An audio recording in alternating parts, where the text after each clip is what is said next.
Hello everyone, welcome to Abhyam classes. આપ સર્વેનું Abhayam classes સંચાલિત આ ઓનલાઈન એજ્યુકેશન સિરીઝની અંદર હું વૈભવ શાહ આપ સર્વેનું હાર્દિક સ્વાગત કરું છું. દીકરાઓ, અભ્યમ ક્લાસીસ એક એવું મંચ, એક એવું પ્લેટફોર્મ છે જ્યાં તમને ધોરણ 8, 9 અને ધોરણ 10નું ઓફલાઈન શિક્ષણ તો મળે છે, પરંતુ આ વર્ષે ધોરણ 8, 9 અને 10ના તમામ વિષયોના તમામ વિડીયો લેક્ચર આપણી પોતાની એપ્લિકેશન ઉપર મૂકવામાં આવશે, અપલોડ કરવામાં આવશે.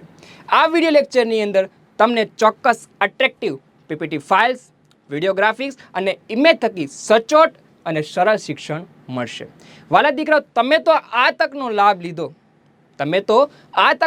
લીધો, પરંતુ તમારા મિત્રો, તમારા ફ્રેન્ડને આ તકનો લાભ લેવા અચૂક કહેજો.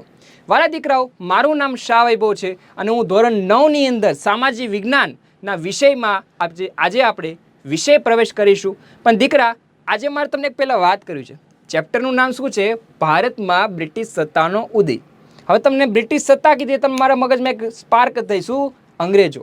પણ પહેલાં મને એક સિમ્પલ પ્રશ્ન કહો કે આજે હું તમારા ઘરે આવું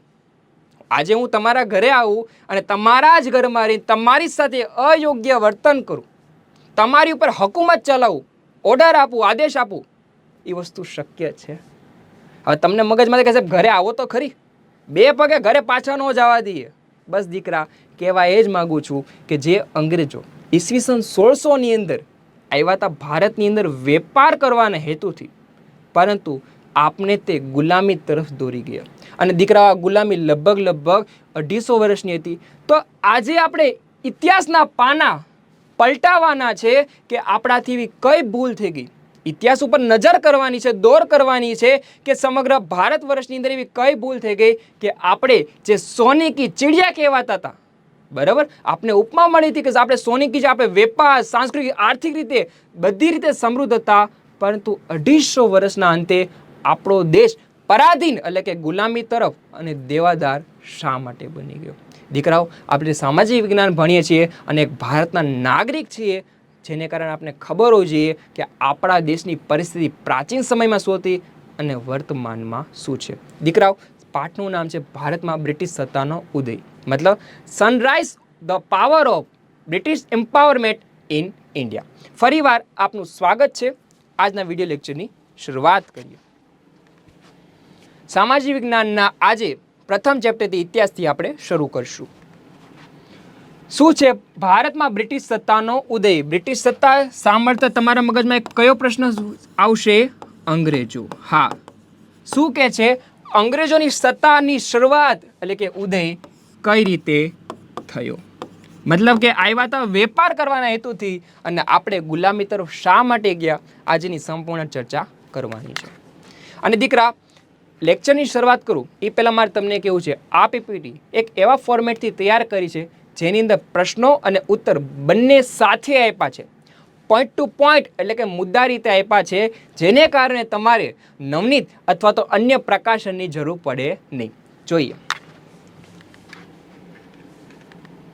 પ્રશ્ન છે, યુરોપિયન પ્રજાને ભારતમાં જળમાર્ગ શોધવાની ફરજ શા માટે પડી? તો દીકરા, પ્રશ્ન એમ છે કે યુરોપિયન દેશો, મતલબ કે યુરોપ ખંડ છે, જેમાં અલગ અલગ પોર્ટુગીઝ ને અંગ્રેજો કેટલાય જાતના દેશો આવેલા છે, એ લોકોને ભારત માટે જળમાર્ગ શા માટે શોધવાની ફરજ પડી?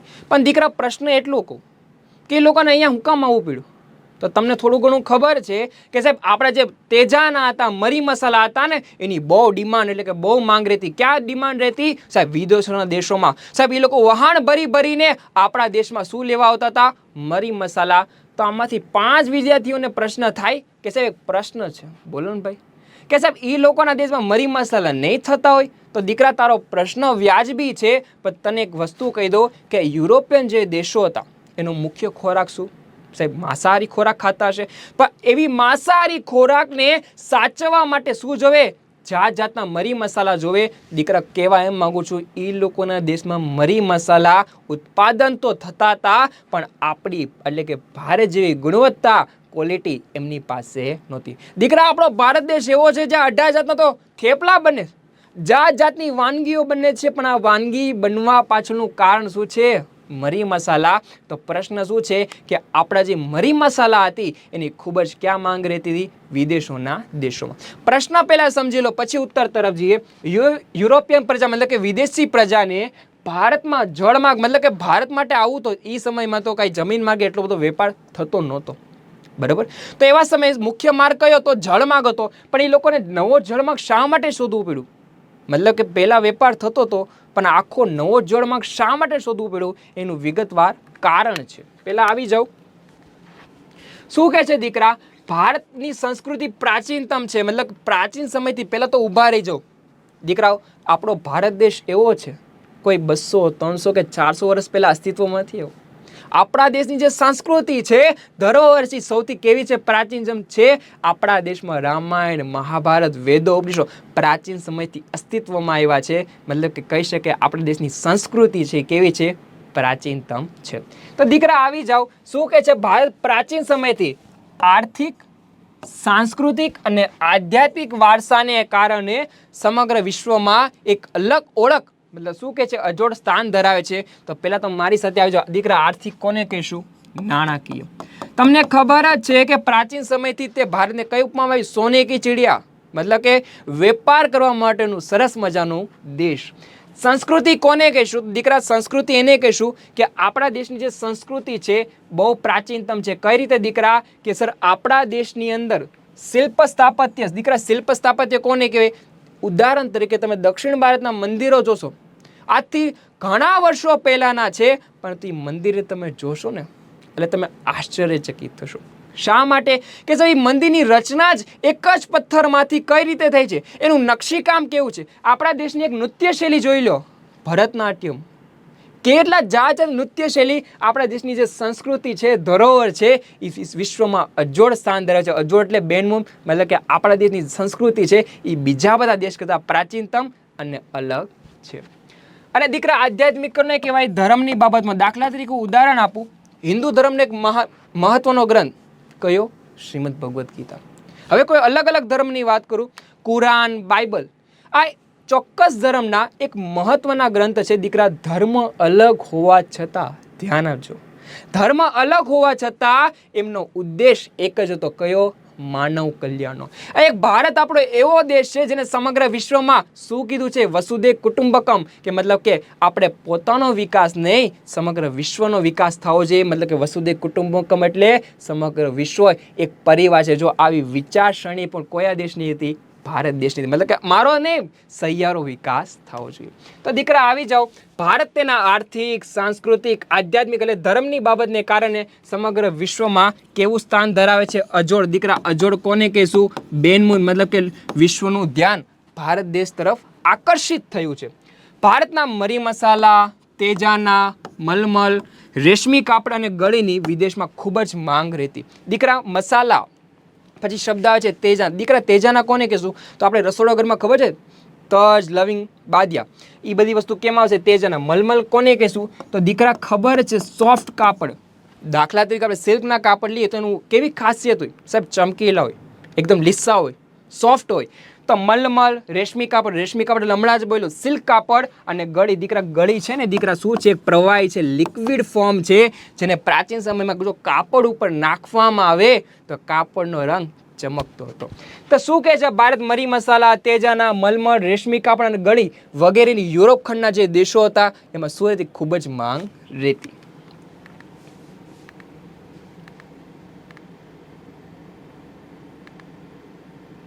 પ્રાચીન સમયમાં ભારત અને યુરોપ વચ્ચે મતલબ કે ભારત અને યુરોપ ખંડ વચ્ચે વેપાર બે રીતે થતો. દીકરા કઈ રીતે? એક તો જમીન માર્ગ અને બીજો કયો?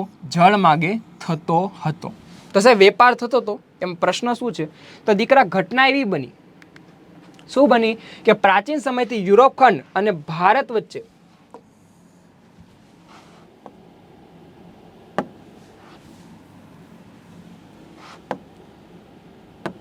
શું કહે છે? ભારતમાં પ્રાચીન સમયથી ભારત અને યુરોપ વચ્ચે જમીન માર્ગ અને જળમાર્ગ બંને રીતે વેપાર થતો. મુખ્યત્વે જળમાર્ગ. કઈ રીતે વેપાર થતો? બે માર્ગે. પરંતુ ઘટના એ બની કે 1453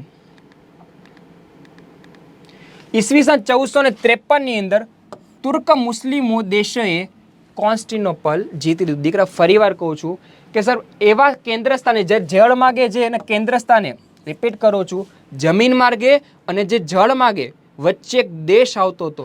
જ્યારે ભારત અને યુરોપ વચ્ચે જ્યારે વેપાર થતો હતો એવા સમયે વચ્ચે એક દેશ આવતો જેનું નામ શું હતું? તુર્કી દેશ, જેને આપણી ભાષામાં તર્કી દેશ કહે છે.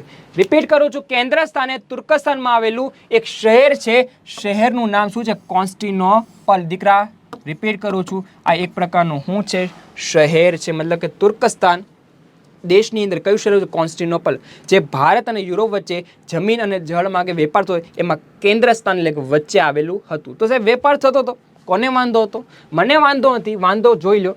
ઈસવીસન 1453માં 1453ની ઘટના છે. તુર્ક મુસ્લિમ એટલે કે મુસલમાનોનો જે દેશ હતો એને આ શહેર, આ જે જગ્યા હતી, મતલબ કેન્દ્ર સ્થાને જે વેપાર કરવાની જગ્યા હતી કોન્સ્ટિનોપલ, જીતી લીધું. દીકરા ઘટના એ બની કે તુર્ક મુસ્લિમે કહી દીધું કે ભાઈ હવે તમે જે ભારત અને યુરોપ વચ્ચે જે વેપાર થતો હવે આ રસ્તાનો તમે ઉપયોગ કરી ન શકો. દાદાગીરી હાલે. દીકરા દાદાગીરી ચાલે ને કે ભાઈ આપણા જ જગ્યાનો ઉપયોગ વેપાર કરવા માટે થાય, એમ ચાલી શકે નહીં. મતલબ કે તમારે હવે જો ભારત સાથે વેપાર કરવો હોય તો તમે ફરીને મતલબ કે આખો સમુદ્ર ખોંદીને જાઓ, પણ હવે આ માર્ગે વેપાર થઈ શકશે નહીં. શા માટે? ઈસવીસન 1453માં તુર્ક મુસ્લિમ દેશે કયું શહેર જીતી લીધું? કોન્સ્ટિનોપલ. જે કોના કેન્દ્ર સ્થાનમાં હતું? કેન્દ્ર સ્થાન એટલે વચ્ચે હતું, ભારત અને યુરોપ. તો ઘટના એ બની તેને કારણે મતલબ કે આ જે કોન્સ્ટિનોપલ જે શહેર હતું એ વહી ગયું. કોણ જીતી લીધું? તુર્ક મુસ્લિમે દેશો. ક્યારે જીતી લીધું? 1453. તેને કારણે ભારત અને યુરોપને જળમાં કેવો થઈ ગયો દીકરા? બંધ થઈ ગયો. સાહેબ બંધ થઈ ગયો પછી શાંતિ શાંતિ, ઉપાધિ જ નહીં. પણ આ એવા દેશો હતા કે આપણા મરી મસાલા વગર ચાલી શકે એમ નહોતું, અને એ લોકો યુક્તિ કરી, પ્રયુક્તિ કરી કે મતલબ કે હવે ભાઈ ભારતમાં જવું છે પાકું, એની માટે એક કામ કરો, તમે નવો જળમાર્ગની શોધ કરો. તો પહેલાં હું તમને ચિત્રના ગ્રાફિક્સ દ્વારા સમજાવું. પહેલાં આ માધ્યમથી જમીન અને જળમાર્ગે વેપાર થતો હતો, પરંતુ અહીંયા જે તર્કી દેશ હતો એ લોકોએ શું હતું કે ભાઈ હવેથી તમે બંને બાજુ વેપાર કરી શકશો નહીં. જેને કારણે વિશ્વના યુરોપિયન પ્રજાઓએ ભારત માટે આવવા માટે એક નવા જ માર્ગની શોધ કરી. પણ દીકરા જોઈ લો કેટલું બધું અંતર કાપવું, લગભગ 7000 નોટિકલ માઇલ્સનું અંતર કાપવું પડતું, કેમ કે મરી મસાલા વગર ચાલી શકે નહોતું. આગળ આમ યુરોપવાસીઓને મરી મસાલા વગર ચાલી શકે એમ નહોતું. તેને કારણે યુરોપિયન પ્રજાને નવો જળમાર્ગ શોધવાની ફરજ પડી. પહેલો પ્રશ્ન પૂરો. બીજો પ્રશ્ન છે, વિદેશી પ્રજાએ ભારત માટે આવવા માટે કરેલા પ્રયત્નોની ચર્ચા કરો. કે સાહેબ હવે એક કામ કરો, અમને ખબર પડી કે સાહેબ જળમાર્ગ તો બંધ થઈ ગયો, હવે કઈ એવી પ્રજાતિ છે જે ભારતમાં સૌથી પહેલો હું કરી નાખ્યો ભારતનો રસ્તો કર્યો? દીકરા રિપીટ કરું કે પ્રાચીન સમયમાં જળમાર્ગ શોધો એક ખૂબ જ એક અઘરું એટલે કે જટિલ કાર્ય હતું. આજના સમયમાં તો ગૂગલ મેપની બધું આવે છે, પણ તમે થોડુંક વિચાર કરો કે પ્રાચીન સમયમાં જ્યારે કોઈ પણ વસ્તુ હતી જ નહીં, દરિયાઈ તોફાન આવતા ત્યારે નાવિક એટલે કે કેપ્ટન આખી ભૂશીર નવો જળમાર્ગ કઈ રીતે શોધતા હશે? એક ચોક્કસ એક ચેલેન્જીસ ટાસ્ક હતું. પણ પ્રશ્ન મારો ખાલી એટલો છે કે સાહેબ વિદેશી પ્રજાએ ભારત માટે કયા કયા પ્રયત્ન કર્યા? મતલબ કે સાહેબ સૌથી પહેલાં બાજી કોને મારી, કોને કેટલા પ્રયત્ન કર્યા? દીકરા રિપીટ કરું, પહેલી વારે કોઈને સફળતા મળતી જ નથી. બરાબર, તમને મને બંનેને ખબર છે કે સાહેબ ઓલો વાસ્કો દ ગામા હતો એને જળમાર્ગ શોધ્યો. દીકરા વાસ્કો દ ગામાએ ચોક્કસ ભારત માટે જળમાર્ગ સૌ પ્રથમ શોધ કરી, પણ એની પહેલાં કયા લોકોએ કેટલા અને ક્યાં સુધી પ્રયત્ન કર્યા એ આજે જોવાના છે. પ્રશ્ન સમજી લો દીકરા. વિદેશી પ્રજાએ ભારત માટે આવવા માટે કરેલા પ્રયત્નોની ચર્ચા કરો. મતલબ કે કોઈ કેટલા પ્રયત્ન કર્યા, કોણ ક્યાં સુધી સફળતા મળી. સૌપ્રથમ ભાઈ જો આવી જાય છે રાજા, કોણ? સૌપ્રથમ પોર્ટુગીઝ. દીકરા પોર્ટુગીઝ એક ના રાજા, બરાબર. કોણ છે એનું નામ? પ્રિન્સ હેનરીની પ્રેરણા, પ્રોત્સાહન અને આર્થિક મદદથી સાહસવીરોએ નવા જળમાર્ગ શોધવાની કવાયત હાથ ધરી. કવાયત એટલે મતલબ કે પ્રયત્નો કર્યા. દીકરા જો કોણ રાજા તો પોર્ટુગીઝનો? Prince henry. એને શું આપી? પ્રેરણા. દીકરા પ્રેરણા કોને કહેશું? લીડરશિપ, કે ભાઈ તમે જાઓ, હું તમારી સાથે, હું તમને ચોક્કસ પૈસા આપીશ. પ્રોત્સાહન એટલે કે એન્કરેજમેન્ટ, અને આર્થિક એટલે કે નાણાકીય મદદથી ઘણા બધા નાવિકે ભારત માટે નવો જળમાર્ગ શોધવાની યાત્રા ખેડી. જેમાં સૌથી પહેલો વ્યક્તિ આવે છે, સૌપ્રથમ વ્યક્તિ, નામ યાદ રાખજો ખાસ દીકરાઓ, જેનું નામ છે બાર્થોલોમ્યુ ડાયસ. રિપીટ કરું છું છેલ્લી વાર, બાર્થો લોમ્યુ ડાયસ એક ચોક્કસ વ્યક્તિ હતો. ક્યાંનો વ્યક્તિ હતો? પોર્ટુગીઝ દેશનો, જેને ચોક્કસ એક ભૂશીરની શોધ કરી. દીકરા ભૂશીર એટલે કોને કહેશું? જે જમીનનો જે ભાગ હશે, શું કહે છે? જે જમીનનો ભાગ હશે એને આપણે શું કહેશું? ભૂશીર કહેશું.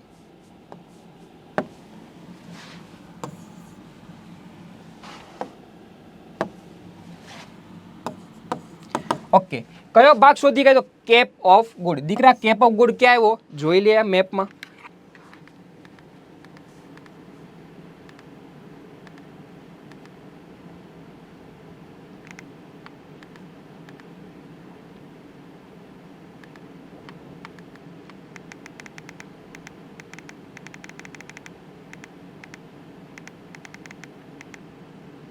ઓકે ઓકે દીકરા, અહીંયા જોજો. જો તમને નામ ખબર પડે તો અહીંયા શું નામ છે? Cape of Good hope.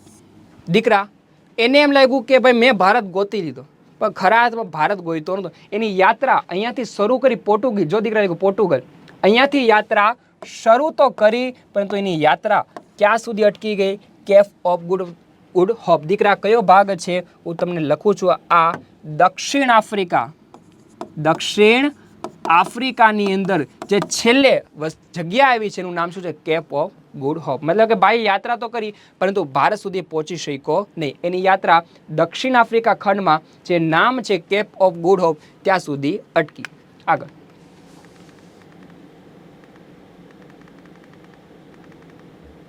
Okay, ત્યાર પછી ઈસવીસન 1492 ની અંદર કોણ આવે છે? 1492 ની અંદર ક્રિસ્ટોફર કોલંબસ. નામ યાદ રાખજો, હમણાં તમને એનું ચિત્ર દેખાડી. ક્રિસ્ટોફર કોલંબસે સ્પેનના રાજાની આર્થિક એટલે કે નાણાકીય મદદથી નવો જળમાર્ગ શોધવાની યાત્રા કરી. ભાઈ આ તો ક્યાં અટકી ગયો? તો તમારી માટે લખી નાખું. કઈ જગ્યાએ આવીને અટકી ગયો? દક્ષિણ આફ્રિકા, જેનું નામ શું હતું? Cape of Good Hope. હવે જે બીજો વ્યક્તિ આવે છે ક્યાંથી આવે છે? સ્પેનના રાજાની નાણાકીય મદદ લઈ, જેનું નામ શું છે? Christopher Columbus. જે સાહસ યાત્રા એટલાન્ટિક સમુદ્રમાં આવેલ વર્તમાન વેસ્ટ ઇન્ડિઝ ટાપુએ અટકી. મતલબ કે આ પ્રયત્ન કર્યો, આને સફળતા ન મળી. ભાઈ કઈ જગ્યાએ ઊભો રહી ગયો? સાહેબ વેસ્ટ ઇન્ડિઝનો એક ટાપુ હતો ત્યાં ઊભો રહી ગયો. પણ દીકરા એને તો મગજમાં એમ જ છે કે મેં ભારત ગોતી લીધો.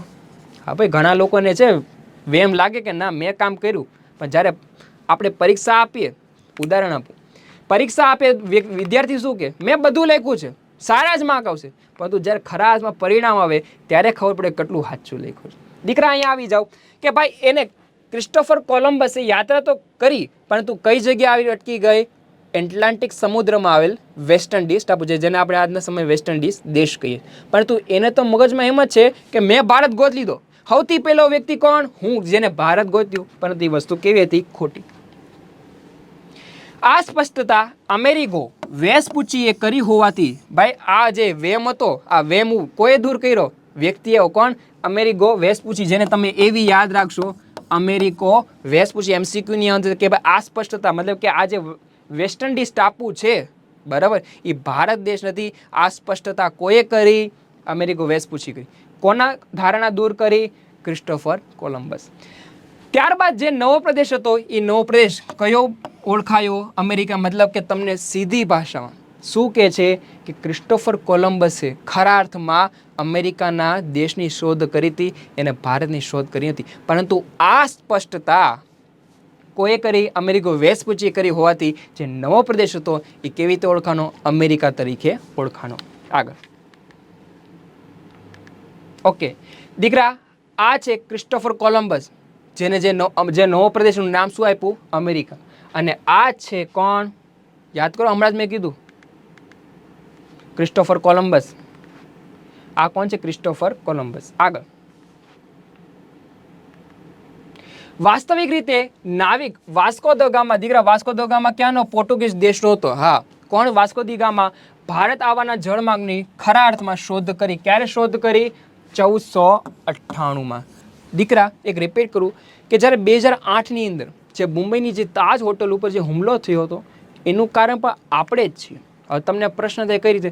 જ્યારે પાકિસ્તાનની જે બોટ હતી જે ગુજરાતના દરિયા કિનારાનો ઉપયોગ કરી મુંબઈ શહેર તરફ ગઈ, પણ જ્યારે નાવિક હતા, જે ખલાસી હતા, એને મુંબઈ કઈ બાજુ એવી ખબર નહોતી.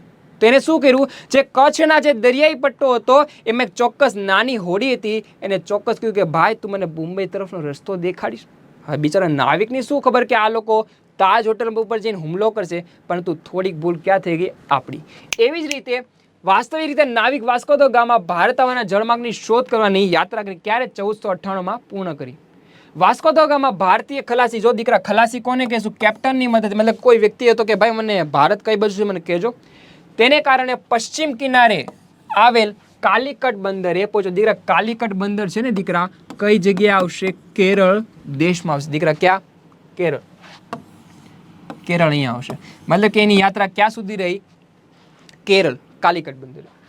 આગળ વાત કરીએ, જ્યાં રાજા સામુદ્રિકે, મતલબ કે જેનું નામ શું હતું? બીજું નામ જામોરીન, તેને આવકારી આપી અને રાજ્યમાં વેપાર કરવાની છૂટ આવી. મતલબ મેં કીધું હતું ને તમને કે ભૂલ આપણી જ છે કે આવા લોકો આપણે લૂંટવા આવ્યા છે, આવા લોકોને બહારથી વિદાય કરી લેવાય. પરંતુ ત્યાંનો જે રાજા હતું જેનું નામ શું હતું? રાજા સામુદ્રિક, જેનું બીજું નામ સામુદ્રિક, એને રાજ્યમાં વેપાર કરવાની છૂટ આપી. કોને છૂટ આપી મારા ભાઈ?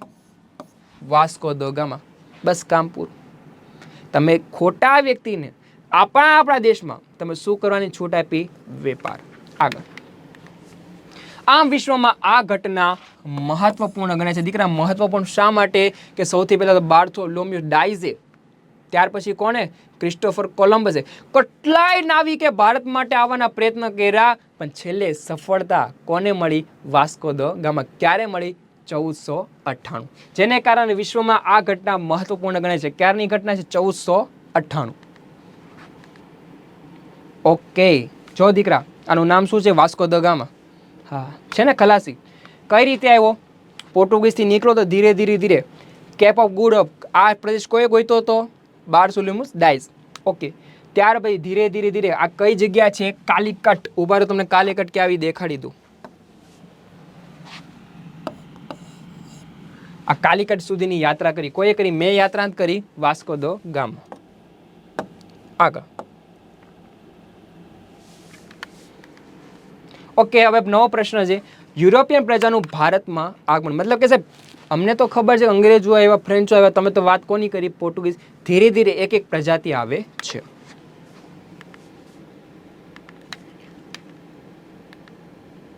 ઓકે, પ્રશ્ન નંબર 3.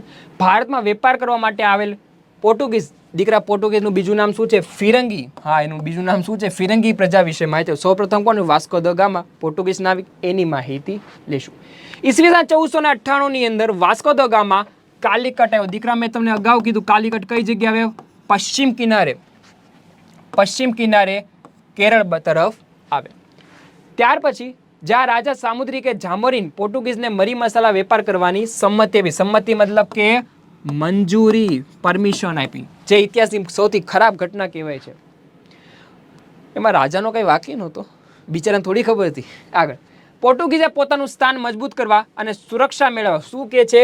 પોતાની પકડ, વર્ચસ્વ મજબૂત કરવા, સુરક્ષા મેળવવા 1503 ની અંદર કોચીન. કોચીન ક્યાં આવશે? એ પણ કેરળમાં આવશે. આગળ, અને 1505માં કન્નૂર. કન્નૂર પણ ક્યાં આવશે? કેરળમાં. શું કર્યું? કિલ્લા બાંધ્યા. મતલબ કે જે જગ્યાએ વેપાર કરતા હતા ત્યાં પોતાની વસાહત, દીકરા વસાહત મતલબ શું? કે પોતાનું રહેઠાણ ઊભું કર્યું. ઈસવીસન 1530માં પોર્ટુગીઝે ગોવામાં તેમની પોતાની રાજધાની બનાવી. દીકરા એક શબ્દ કહું, જે પોર્ટુગીઝ હતા ને એને તમને એક સીધી રીતે યાદ રાખવું હોય તો એમને કહું કે હંમેશા દરિયાઈ પટ્ટી ઉપર રાજ કર્યું છે. દરિયાઈ પટ્ટી મતલબ જે દરિયા બાજુના જે રાજ્યો છે કે એમને રાજ કર્યું છે, જેમાં ગોવા, સુરત, કોચીન, કન્નૂર એ બધાનો સમાવેશ થાય છે. આગળની ઘટનામાં વાત કરીએ, ત્યારબાદ દીવમાં ઈસવીસન 1535 અને દમણ ઈસવીસન 1559માં જીતી લીધા અને હિન્દ મહાસાગરની અંદર પોતાની આણ વર્તાવી. દીકરા આ શબ્દ ધ્યાનથી સમજજો. આણ વર્તાવી મતલબ કે પોતાની જે પકડ હતી, વર્ચસ્વ હતું, એ ધીરે ધીરે મજબૂત થવા લાગ્યું. કઈ રીતે? એનું કારણ છે કે આવ્યા તો પ્રથમ વેપાર કરવાના હેતુથી, પરંતુ ધીરે ધીરે સમગ્ર દરિયાઈ પટ્ટી ઉપર કોની પકડ આવી ગઈ? પોર્ટુગીઝ. ઉદાહરણથી સમજાવું.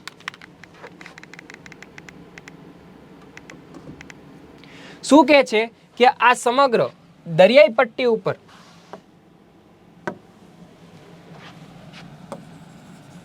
કોઈ પણ વ્યક્તિ આપણા ભારતીય લોકોને જો વેપાર કરવો હોય તો સૌપ્રથમ પરવાનગી પરમિશન કોની મેળવવી પડતી હતી?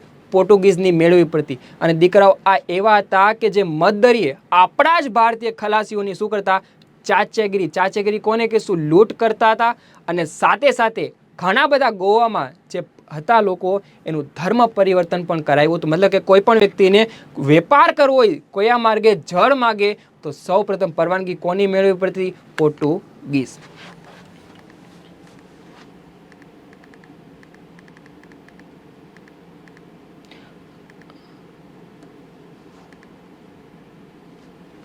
સો વર્ષના સમયગાળામાં પોર્ટુગીઝે દીવ, દમણ, ગોવા, કોચી અને મલક્કા વગેરે પ્રદેશોમાં પોતાના નિયંત્રણમાં, મતલબ કે આ પ્રદેશ ઉપર સંપૂર્ણ કબજો કોનો આવી ગયો? પોર્ટુગીઝ. આગળ, આમ તેઓ સાગરના સ્વામી ગણાતા. મતલબ કે જે પોર્ટુગીઝો હતા એને એક બીજું નામ આપવામાં હતું, સાગરના સ્વામી. સાગરના સ્વામી શા માટે? કે કોઈ પણ વ્યક્તિને જો દરિયાઈ માર્ગે ભારત સાથે વેપાર કરવો હોય તો સૌપ્રથમ પરવાનગી કોની મેળવવી પડતી હતી? પોર્ટુગીઝ. તેમના સિવાય કોઈ પણ ભારતીય દરિયાઈ માર્ગે વેપાર કરવો હોય તો પહેલા કોની પરમિશન? પોર્ટુગીઝની પરવાનગી લેવી પડતી. આ ઉપરાંત તેઓ સમુદ્રમાં મોટાભાઈ ચાચાગીરી કરતા. ચાચાગીરી કોને કહેશું? લૂંટ પણ કરતા. આમ 1498 થી 1598 એટલે કે 100 વર્ષના સમયગાળા દરમિયાન સમગ્ર ભારત ઉપર કોનું વર્ચસ્વ હતું? પોર્ટુગીઝની. મેં તમને અગાઉ વાત કરી કે કોઈ પણ ભારતીય ખલાસીને, આપણા જ ભારતીય લોકોને કોઈ જળ માર્ગે વેપાર કરવો હોય તો કોઈ રાજાની નહીં, પરંતુ કોની પરવાનગી લેવી પડતી? ફિરંગી પ્રજા. ફિરંગી પ્રજા એટલે કોણ? પોર્ટુગીઝની. તેઓ શું કરતા હતા? મધ્ય એશિયામાંથી, મતલબ કે જ્યારે આવતા હતા ત્યારે શું હતા? વહાણ ખાલી હતા. અને જ્યારે જતા હતા ત્યારે ખૂબ જ ઓછી કિંમતે આપણો માલ લેતા હતા. અને આ માર્ગે ઘણા બધા આપણા ભારતીય ખલાસીઓ સાથે શું કરતા? ચાચાગીરી એટલે કે લૂંટ કરતા હતા, આપણે હેરાન કરતા હતા. અને સાથે સાથે ગોવાની અંદર ઘણા બધા લોકોનું ખ્રિસ્તી ધર્મની અંદર શું કરાયું? પરિવર્તન. તેને કારણે આ લોકોને શું કીધી છે? કઈ ઉપમા આપી છે? સાગરના સ્વામી. મતલબ કે કોઈ સાગરના સ્વામી કોને કહે? દરિયાના રાજા કોને કહેવાતા હતા? પોર્ટુગીઝ. તમે ઘટના જો કે 100 વર્ષની સમયગાળામાં ધીરે ધીરે પરિસ્થિતિ કેવી ખરાબ થઈ ગઈ, વિપરીત. શું કહે છે? અન્ય વિદેશી પ્રજાનું ભારતમાં, મતલબ કે પોર્ટુગીઝે ભાઈ 100 વર્ષ વેપાર કર્યો. હવે તમે હારામારો વેપાર કરતા હોય, હારામારો નફો કરતા હોય તો બીજા લોકોને ખબર થાય કે ન થાય? તો હવે કોણ આવે છે? ડચ અને વલંદા. સૌથી પહેલા જોઈ લઈએ અન્ય વિદેશી પ્રજાનું આગમન. પોર્ટુગીઝને વેપારમાં મળેલી સફળતાથી પેરાય કોને ખબર પડી ગઈ? કે આખી દુનિયાને ખબર પડી કે ભાઈ પોર્ટુગીઝે નવો રસ્તો જળમાર્ગ શોધી કાઢ્યો છે અને ધમધમતો વેપાર કરે છે. લગભગ 100 વર્ષ થઈ ગયા, એક સેન્ચુરી પૂરી થઈ ગઈ. તો અન્ય વિદેશી પ્રજા કીધું કે ભાઈ પોર્ટુગીઝ વેપાર કરીએ કે તો આપણે શા માટે ન કરી શકીએ? તો હવે બીજી પ્રજાતિનું નામ શું છે? કોણ? ડચ.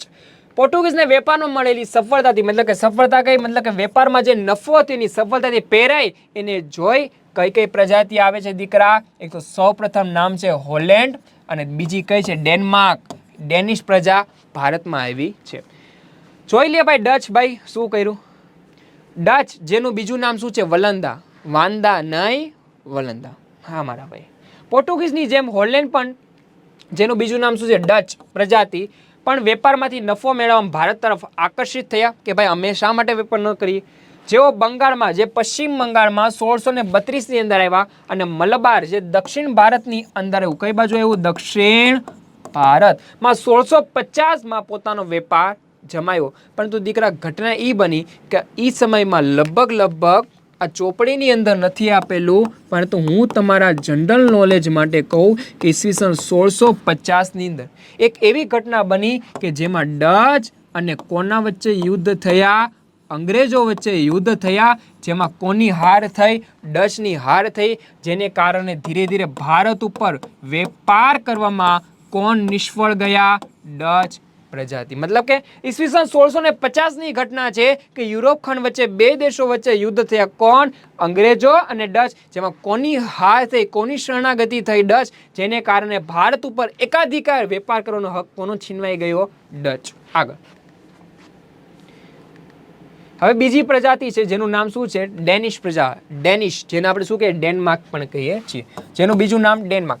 પ્રજા પણ ભારતમાં આવી. તેમને બંગાળના શ્રીરામપુર, આ પણ કઈ જગ્યાએ? બંગાળના શ્રીરામપુર. મારા દીકરા એક વાત કેવી છે કે આજના સમયમાં ગુજરાત છે, અલગ અલગ દિલ્હી, મુંબઈ, આજે વેપાર કરવા માટે આધુનિક શહેર કહેવાય છે, પણ પ્રાચીન સમયની અંદર પશ્ચિમ બંગાળ એક મહત્વનું વેપારી મથક હતું. તો એવા સમયે બંગાળના શ્રીરામપુરમાં એક કોઠીની સ્થાપના કરી. દીકરા, કોઠીને શું કહેવાય? આપણી ભાષામાં વખાર, ગોદામ, ઓફિસ કહે, પણ એ લોકો કયો શબ્દ પ્રયોજ્યો છે? કોઠીની સ્થાપના કરી. પરંતુ તેઓ વેપારમાં આગળ વધી શક્યા નહીં. મતલબ કે એવા સમયે આપણા દેશમાં કોનું પ્રભુત્વ હતું? માત્ર ને માત્ર બે જણનું પ્રભુત્વ હતું. એક અંગ્રેજો જે હમણાં આવશે, અને બીજું કયું? પોર્ટુગીઝ. જેને કારણે કોને પાછું પરત ફરવું પડ્યું? ડેનિશ પ્રજા, જેને શું કહેવાય? ડેનમાર્ક. મતલબ કે બે પ્રજાતિ કઈ સારું કામ કરી શકે નહીં. કઈ? ડેનમાર્ક એટલે કે ડેનિશ, અને સેકન્ડ વન કઈ? હોલેન્ડ એટલે કે ડચ પ્રજાતિ. ઓકે, હવે શરૂ થાય છે કોણ? હીરોની એન્ટ્રી હવે થાય છે કોણ? British East India company. આ જેનો શું છે? ફ્લેગ છે. બરાબર, જોઈ લઈએ. બહુ રોચક માહિતી છે. ઓકે, મહત્વનો પ્રશ્ન, મોસ્ટ આઈએમપી પ્રશ્ન શું કહે છે? વિદેશી પ્રજા તરીકે અંગ્રેજ શું કહે છે? બ્રિટિશ રૂલરની સ્થાપના કઈ રીતે થઈ? શું કહે છે? એની માહિતી આપો. દીકરા, એન્ટર ક્યારે થયા હતા? ઈસવીસન 1600માં ઈસ્ટ ઇન્ડિયા કંપનીની સ્થાપના કરી, અને 1608માં સુરત આવી ગયા, અને લગભગ વિદાય ક્યારે લીધી? 1947, મતલબ 1946ના 5મા મહિના, જુલાઈ મહિનાની અંદર જાય છે. તો જોઈ લે કે આ લોકો આપણા પર એકાધિકાર કઈ રીતે જમાયો. તો સૌપ્રથમ વાત કરીએ કે ઈસવીસન 1600ની અંદર કોણ? ઇંગ્લેન્ડમાં, ઇંગ્લેન્ડ એક દેશ છે જેને આપણે યુકે કહીએ છીએ, યુનાઇટેડ કિંગડમ. હા, એની અંદર કેની સ્થાપના થઈ? ઈસ્ટ ઇન્ડિયા કંપનીની સ્થાપના થઈ. દીકરા, ઈસ્ટ ઇન્ડિયા કોને કહે? ઈસ્ટ એટલે પૂર્વ, ઇન્ડિયા એટલે કે ભારત, કંપની એટલે કે ચોક્કસ વેપાર કરવા માટેની સંસ્થા. તો એ લોકોને એમ થયું કે ભાઈ ઘણા બધા પોર્ટુગીઝ, ડચ, વલંદા, કેટલાય જાતના દેશો ભારતમાં જળ માગે વેપાર જાય છે, અને મધ દરિયાથી મોટા મોટા વાહનો ભરી મરી મસાલા લાવે છે. આપણે હું કામ પાછળ રહી જઈએ? હે ભાઈ, આપણે તો ભણેલા ગણેલા ચાલાક લોકો છીએ. તો એવા સમયે રાણી એલિઝાબેથ, મતલબ કે તમને ખબર છે એ સમયમાં કોનું રાજ ચાલતું હતું? રાણી એલિઝાબેથ ને ચોક્કસ લોકોએ કીધું કે ભાઈ આપણે પણ ભારત સાથે વેપાર કરી શકી. તો એવા સમયે રાણી એલિઝાબેથ શું કહે છે કે રાણી એલિઝાબેથે પરવાનગી કે ભાઈ તમે પણ ભારતના પૂર્વના દેશો સાથે શું કરો? વેપાર કરો. જેનો ધ્યેય પૂર્વના રાષ્ટ્રો. દીકરા, પૂર્વ કોને કહેશું? તો તમે ભૌગોલિક દ્રષ્ટિએ પૃથ્વીનો ગોળો જોશો, પૃથ્વીનો ગોળો એટલે મેપ જોશો, તો આપણો જે ભારત છે એ પૂર્વ બાજુ આવેલો છે. જેનો હેતુ પૂર્વના રાષ્ટ્રોમાં કયા કયા આવશે? ચીન છે, એશિયા ખંડના અલગ અલગ દેશો, ભારત, શ્રીલંકા સાથે વેપાર કરવાનો હતો. તેમના એકાધિકાર સ્થાપન હતો. એકાધિકાર કોને કહેશું? વર્ચસ્વ. મતલબ કે ઘણી બધી પ્રજાતિ, ડેનમાર્ક, ડેનિશ, પોર્ટુગીઝ તો કરે છે, પરંતુ આપણે એની કરતાં એક બાજી મારી. મતલબ કે આખા ભારત ઉપર એક જ વ્યક્તિનો કંટ્રોલ હોવો જોઈએ. કોનો? અંગ્રેજો. એનો હેતુ જ ખરાબ હતો. અને સૌપ્રથમ 1608, જો ભાઈ 1600માં શું થયું? નક્કી કર્યું કે ભાઈ તરત સફળતા નથી મળતી મારા ભાઈ. 1600માં શું થયું? હેતુ નક્કી કર્યો, અને સૌપ્રથમ કેપ્ટન કોણ? આ બીજા વિલિયમ હોકિન્સ પોતાનું શું નાવિક કેપ્ટન વાહન લઈને આવે છે. ક્યારે આવે છે? 1608. જેનું નામ શું હતું? Williams Hawkins. ભાઈ હોકી નથી મારવાનો, એનું નામ વિલિયમ હોકિન્સ છે. ક્યારે આવ્યો? 1608. કઈ જગ્યાએ આવ્યો? સુરત. સુરત ક્યાં આવશે દીકરા? ગુજરાતમાં આવશે. પરંતુ તેમને ફિરંગીઓના વર્ચસ્વ અને વિરોધના કારણે વેપારની પરવાનગી મળી નહીં. હવે તમે મારી સાથે ભણો છો દીકરા. હવે ફિરંગીએ કોને કહેશું? તો તમને ખબર જ છે કે સાહેબ જે પોર્ટુગીઝ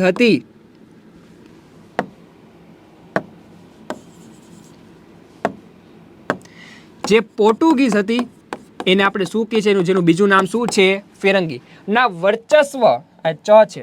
મતલબ કે એના એકાધિકાર અને વિરોધને કારણે ત્યાં વેપાર કરવાની પરવાનગી મળી શકી નહીં. મતલબ કે સાહેબ આવ્યા હતા વેપાર કરવા, પણ 1498થી કોનો દરિયા ઉપર દબદબો હતો? પોર્ટુગીઝ. જેને કારણે અંગ્રેજોને ના પડી કે ભાઈ તમે આ વેપાર કરી શકો નહીં. પણ જોઈએ કોઈએ મદદ કરી. તો એવા સમયની અંદર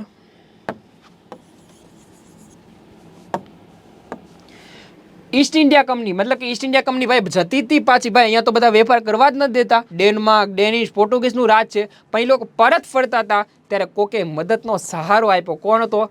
આપણો દુશ્મન. કોણ? મુગલ જહાંગીર. તો એવા સમયે ઈસ્ટ ઇન્ડિયા કંપની પરત ફરતી હતી. એવા સમયે એક વ્યક્તિ એની મદદ કરી. કોએ મદદ કરી? જહાંગીર. હું કામ મદદ કરી? હવે એને ખબર.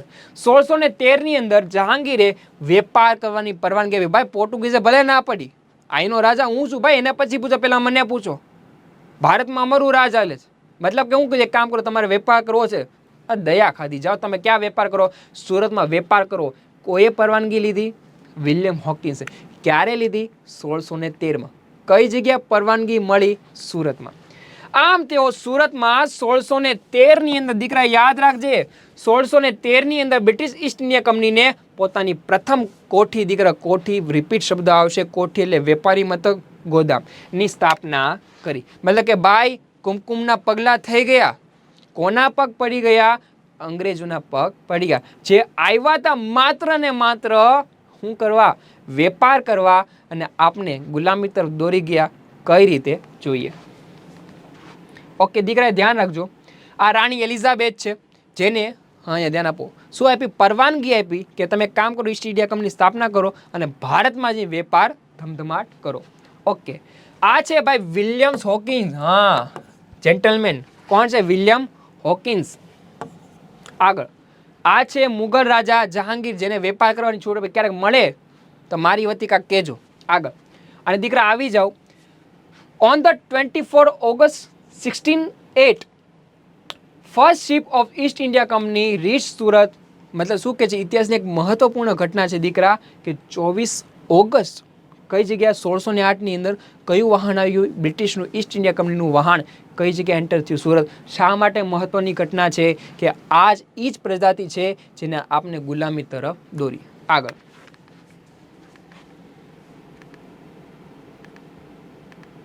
ઓકે, કોઈએ પરવાનગી લીધી? દીકરા ધ્યાન આપજો, ટોમ્સ રોયે, જે અંગ્રેજ અધિકારી હતો, તેને કોની પાસેથી પરવાનગી લીધી? જહાંગીર પાસેથી ભારતમાં વેપાર કરવાની પરવાનગી મળી. હવે તમને આ પ્રશ્ન થાય કે સાહેબ 1613માં લીધી કે 1615માં? રિપીટ કરું દીકરા, 1613માં જહાંગીરે તો છૂટ આપી દીધી, પરંતુ 1615ની અંદર ઓફિશિયલી, મતલબ કે ખરા અર્થમાં વેપાર કરતા થઈ ગયા. કોણ? અંગ્રેજો. તો શરૂઆતના વર્ષોમાં કંપનીને સુરત એટલે કે ગુજરાતના ભરૂચ, અમદાવાદમાં વેપારી મથકો સ્થાપ્યા. મતલબ કે એવા શરૂઆતના વર્ષો 1615ની આજુબાજુ લોકોએ ગુજરાતમાં વેપાર કર્યો. હજી ભારત ઉપર પ્રભુત્વ મેળવ્યું નથી. આ પ્રદેશમાં મરાઠા સત્તાઓનું પ્રભુત્વ, વર્ચસ્વ વધતા કંપનીને જોખમ દેખાયું. મતલબ કે એ લોકો વેપાર કરતા ત્યારે મરાઠી લોકોનું, મરાઠી સત્તાનું ગુજરાત ઉપર આક્રમણ થતા એ લોકોને વેપારમાં ચોક્કસ પરિસ્થિતિ કેવી થઈ? દીકરા કથળી ગઈ. આગળ તેઓ દક્ષિણ અને પૂર્વ દિશામાં આગળ વધ્યા. દીકરા શું કહેવા માંગે છે? કે જેઓ ગુજરાતમાં વેપાર તો કરતા હતા, પરંતુ ત્યાં કોનું સત્તા આવી ગઈ? મરાઠા લોકો સાથે અણબનાવ થતા તેઓ વેપાર કરવાની મજા ન આવતા કઈ જગ્યાએ આગળ વધ્યા? દક્ષિણ અને પૂર્વ. દક્ષિણ અને આ બાજુ વેપાર કરવા માટે આગળ વધ્યા, જેમાં તેમને મછલીપટ્ટનમ, દીકરા મછલીપટ્ટનમ આંધ્રપ્રદેશમાં આવશે, સેન્ટ જોર્જ ચેન્નઈ અને ફોર્ટ વિલિયમ કલકત્તા 1651 પ્રથમ કોઠી સ્થાપી. મતલબ કે ધીરે ધીરે જ્યાં મુખ્ય વેપારી મથક છે ત્યાં બાજુ કોણ પહોંચી ગયું? અંગ્રેજો. આગળ તેમણે ઈસવીસન 1687ની અંદર મુંબઈ ખાતે પોતાનું વડુ મથક, દીકરા વડુ મથક કોને કહેવાય? પાટનગર. રાજધાની કઈ જગ્યાએ સ્થાપિત કરી? મુંબઈમાં. ઓકે, નવો પ્રશ્ન આવે છે કે વિદેશી પ્રજા તરીકે ફ્રેન્ચ વસાહત વિશે માહિતી. મતલબ કે સાચું કોણ દીકરા? તો ભારતની અંદર 3 શાસકોએ સરસ મજાનું વેપાર કર્યો. સરસ મજાનો તો ન કહી શકાય, આપને લૂંટા, જેવા પોર્ટુગીઝ, અંગ્રેજો અને ફ્રેન્ચ. આપણે આ લેક્ચરની અંદર પોર્ટુગીઝ વિશે ભણ્યા, અંગ્રેજો વિશે ભણ્યા. હવે કોણ આવે છે? ફ્રેન્ચો. ફ્રેન્ચો પણ વેપાર કરવામાં એકાધિકાર સ્થાપવા આવ્યા હતા, પરંતુ અંગ્રેજોએ તેમની સાથે પણ યુદ્ધ કર્યા. કઈ રીતે અને કેવી રીતે? તો દીકરા પ્રશ્ન છે 3 માર્કનો, વિદેશી પ્રજા તરીકે ફ્રેન્ચ વસાહત વિશે માહિતી આપો. ઈસવીસન 1639માં એક વ્યક્તિ જેનું નામ છે ફ્રેન્કો માર્ટિન, હા ફ્રેન્ચ વસાહતનો એક વ્યક્તિ છે ફ્રેન્કો માર્ટિન નામના ફ્રેન્ચ અધિકારીએ ચંદ્રગિરીના રાજા પાસેથી મદ્રાસ, જે આજનું જે દક્ષિણ ભારત છે ને મદ્રાસ કહેવાતું, ચેન્નઈ પદે કોઠી સ્થાપી. મતલબ કે આ ભાઈ શા માટે આવ્યો? તમને પ્રશ્ન કે સાહેબ આની કમી હતી, આની કઈ જરૂર હતી? દીકરા જરૂર તો નહોતી, પરંતુ આખા દેશના લોકો વેપાર કરવા માટે ભારતમાં જતા હોય તો આપણે થોડું પાછું લેવાય. કોઈ જગ્યાએ મફતનું વેચાતું તો આપણે ત્યાં પહોંચી જઈએ કે ન પહોંચી જઈએ? તેવા સમયે 1639માં ફ્રેન્કો માર્ટિન નામના ફ્રેન્ચ અધિકારીએ કયા રાજા પાસેથી પરવાનગી લીધી? ચંદ્રગિરીના રાજા પાસેથી. મદ્રાસમાં આવ્યા હશે રાજા, એને કીધું અમે વેપાર કરીએ. બિચારો ભોળો માણસ હતો મારી જેમ, એને છૂટ આપી. અને કઈ જગ્યાએ રાજધાની સ્થાપી? ચેન્નઈ, પ્રથમ કોઠી. 1664 પણ ફ્રેન્ચે ઈસ્ટ ઇન્ડિયા કંપનીની સ્થાપના કરી. ઓકે, શું કે છે? East India company. દીકરા નામ ધ્યાન રાખજો. અંગ્રેજોની કઈ હતી? East India company. ફ્રેન્ચોની કઈ હતી? French East India company. મતલબ એ લોકો એમ કહે છે અમે પણ ભારત સાથે વેપાર કરશું, પણ એનું નામ શું? French East India company. મતલબ કે પોતાના દેશ ઉપરથી જ ના હોય. આગળ ક્યારે સ્થાપના થઈ? 1664. આગળ 1668 તેઓ સુરતમાં તેમણે પ્રથમ કોઠી સ્થાપી. મતલબ પ્રથમ કોઠી પહેલા ચેન્નઈમાં, ત્યાર પછી કઈ જગ્યાએ? સુરતમાં. આ સેકન્ડ વન થશે. તેમનું મુખ્ય મથક મછલીપટ્ટમ. તો દીકરા હમણાં જ મેં તમને કીધું કે મછલીપટ્ટમ કઈ જગ્યા આવે? તો એ આંધ્રપ્રદેશમાં આવે, તમિલનાડુથી ઉપર. તે સમય જતા માહે ક્યાં આવશે? પશ્ચિમ બંગાળ. ઓકે, શબ્દ પ્રિન્ટિંગ મિસ્ટેક છે. કરાઈકલ. દીકરા કરાઈકલ કઈ જગ્યા આવશે? તમિલનાડુ. પોંડિચેરી શું છે? કેન્દ્રશાસિત પ્રદેશ. ચંદ્રનગર પશ્ચિમ બંગાળ. અને આંધ્રપ્રદેશ મેં રિપીટ કીધું, આંધ્રપ્રદેશમાં મછલીપટ્ટમ. દીકરા કહેવા એમ માગે છે કે ફ્રેન્ચોએ કઈ કઈ જગ્યાએ વેપાર કર્યો? તો માહે, કરાઈકલ, પોંડિચેરી, ચંદ્રનગર અને મછલીપટ્ટમમાં કોઈ વેપાર એકાધિકાર જમાયો ફ્રેન્ચ વસાહત. આગળ ઓકે, જોઈ લે દીકરા. French East India Company, Franco Martin Bharat તરફ આવે છે. આને તેમનું વાહન. 18મી સદી. દીકરા ધ્યાન આપજો. 18મી સદી કોને કહેશું? તો એક જનરલ નોલેજ છે દીકરા. 18મી સદી કોને કહેશું? ઈસવીસન 1700 થી ઈસવીસન 1700 થી 1800 વચ્ચેનો જે સમયગાળો હોય એને 18મી સદી કહેવાય છે. 18મી સદીમાં બે જણ વચ્ચે યુદ્ધ થયું. કોના કોને વચ્ચે યુદ્ધ થયું? અંગ્રેજો અને ફ્રેન્ચો વચ્ચે. વિશ્વભરમાં સત્તા સ્થાપવા. દીકરા સત્તા કોને કહેવાય?